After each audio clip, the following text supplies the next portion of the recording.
देखिए, ये सनसनी पैदा करने की एक समाजवादी पार्टी की चिर परिचित शैली में एक कोशिश है। दरअसल 11:30 बजे रात आप संपूर्ण क्रांति के महानायक को आप अगली सुबह की प्रतीक्षा भी नहीं कर सकते हैं, या इतने देर रात तक जाने के बजाय आप पूर्व में भी आप जाकर के आपने श्रद्धांजलि दी होती। लेकिन दरअसल हर सवाल पर हंगामा खड़ा करना, ये अखिलेश जी और उनकी पार्टी की फितरत में शामिल हो गई है। ये बहुत गंभीर मसला नहीं है। प्रशासन को एहतियाती कदम उठाने पड़ते हैं और विपक्ष के बड़े नेताओं को भी ऐसे मसलों में जो निर्धारित नियमावली और प्रक्रिया है उसका पालन करना चाहिए। आवास पर कल बैठक बुलाई थी, कांग्रेस की समीक्षा बैठक थी और राहुल गांधी ने कहा कि वरिष्ठ नेताओं को पार्टी से ऊपर रखता है। देखिए, एक बात तो बिल्कुल साफ है। पहले तो हरियाणा के नतीजों को तंत्र की जीत बता रहे थे। अब राहुल जी को ऐसे आरोप लगाने के पहले निसंदेह आत्ममंथन करना चाहिए। लोकतंत्र का महापर्व और जो निर्वाचन की पारदर्शिता को लेकर बार बार कांग्रेस हमलावर रहती है, ये प्रवृत्ति उचित नहीं है। लेकिन अब उन्हें महसूस हुआ है कि हार के अनेक कारण हैं। उनमें एक कारण हरियाणा के नेताओं के अहंकार का टकराव, भीतरी गुटबाजी और कहीं न कहीं जो खराब प्रदर्शन है, उसकी एक बड़ी वजह है कि राहुल जी नरेंद्र मोदी जी के समक्ष एक प्रबल चुनौती प्रस्तुत करने में हर बार विफल रहे हैं।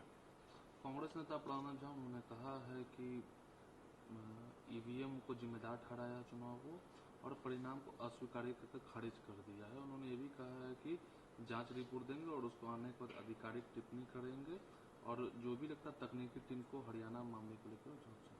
ये बेहद शर्मनाक है। ऐसे आरोप लगाने के पहले कांग्रेस को अपने गिरेबान में झांकना चाहिए। किस तरह से एक जमाने में चुनाव होते थे, किस तरह से मतदान केंद्रों पर कब्जा किया जाता था, किस तरह से फर्जी मतदान करने वाले लोगों की लंबी कतारें होती थी। आज चुनाव सुधारों के बाद पारदर्शिता को लेकर जितने बड़े कार्य इलेक्शन कमीशन ने कराए हैं, उसके बाद ऐसे आरोप बेमानी है। पार्टी अगर बेहतर प्रदर्शन नहीं कर पाई है तो उसमें से एक प्रमुख कारण राहुल गांधी जी ने बता दिया है कि उनके नेताओं के अहंकार का जो टकराव है वो पराजय की एक बड़ी वजह है, और अन्य कारणों को भी वो धीरे धीरे बताएंगे। तो उन्हें जरूर उन कारणों की तहकीकात करनी चाहिए जिसकी वजह से हरियाणा की जनता ने उनको वोट नहीं दिया है। महाराष्ट्र ने केंद्र से को लेकर भारत रत्न देने की मांग की है और उन्हें उद्योग पुरस्कार का नाम बदल उनका नाम रखना। देखिए, ये पूरी तरह से मांग न्यायोचित है, सही है, और भारतीय उद्योग जगत के शीर्ष पुरुष श्री रतन टाटा मां भारती के अनमोल रतन थे। उन्होंने जो औद्योगिक जगत को वैश्विक शक्तियों से जिस तरह के खतरे थे उसमें स्थिरता दी। उनके नेतृत्व ने एक विशाल साम्राज्य भारत में कायम किया। भरोसे और गारंटी का पर्याय माना जाने लगा टाटा के द्वारा उत्पादित जो भी सामग्री था। ऐसे में उनका निसंदेह ये अगर भारत रत्न उनको मिलता है तो ये हर भारतवासी का सम्मान होगा। दिल्ली के सीएम बंगला विवाद पर अतिशी ने कहा कि बीजेपी ने घर पर कब्जा कर लिया है और बीजेपी को बंगला मुबारक हो, विक्टिम टगला और सड़कों पर हम काम करने वाले दिल्ली वासियों के लिए सेवा के लिए। अब ये पूरा का पूरा प्रकरण कहीं न कहीं अनावश्यक प्रतीत होता है।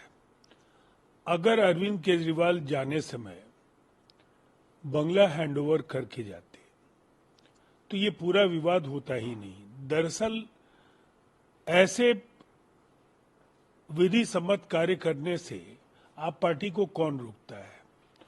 एक प्रवृत्ति अगर सत्ता में रह करके भी आप अनुशासित नहीं है तो ये दिल्ली की जनता को कतई स्वीकार्य नहीं है। बंगाल के राज्यपाल ने चिकित्सकों से अनशन समाप्त करने का आग्रह किया था। देखिए, चिकित्सकों से तो हम भी आंदोलन मरीजों के हित में समाप्त करने की मांग करते हैं, लेकिन पश्चिम बंगाल की जो हठधर्मिता है, जो सरकार ने जिस तरह से वहां वातावरण बना रखा है, ममता बनर्जी के नेतृत्व में अब बंगाल की जनता की आस्था नहीं है। ये साबित हो गया है, जब दूसरी बार विवश होकर के डॉक्टर्स हड़ताल पर गए हैं तो कहीं ना कहीं उस सरकार पर उनका यकीन नहीं है कि उन्हें न्याय मिलेगा, पीड़िता और उनके परिवार को न्याय मिलेगा। इसीलिए ये पश्चिम बंगाल सरकार को कुछ बड़े फैसले लेने चाहिए जिससे कि डॉक्टर्स का भरोसा बढ़ सके। जेपी नड्डा ने कहा है बंगाल वाले मामले पर कि खतरे की संस्कृति और जंगलवाद फैला दिया।